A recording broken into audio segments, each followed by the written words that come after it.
Wala namang masama kung imbitahan nila, no? Ano bang gusto nilang linawin? Ang isa nga daw sa mga iimbitahan kapag itong hearing ng Senate Blue Ribbon Committee magbabalik on November 14, itong si retired technical sergeant na si Orly Guteza para linawin yung mga detalye ng kanyang sinumpaang salisa. Matatandaan po natin na personal umano siyang, itong si Guteza, personal umano siyang naghatid ng pera kinako at dating House Speaker Martin Romualdez sa kanyang, kasi itong si Guteza, para sa kaalaman ng ating mga dating security consultant ni dating ako Bicol Party List Representative Zaldico. Yes. Wala namang masama kung imbitahan nila, no?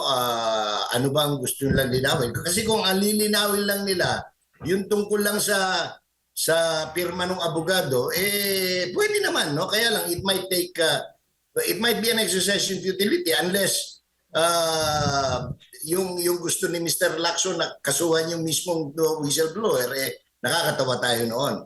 Pero marami nang patunay na yung mga pirma ng abogado nung nag-notarize is the same signature with the Guteza affidavit and that of the yung kaso sa Supreme Court na intervening intervention ng isang grupo, no?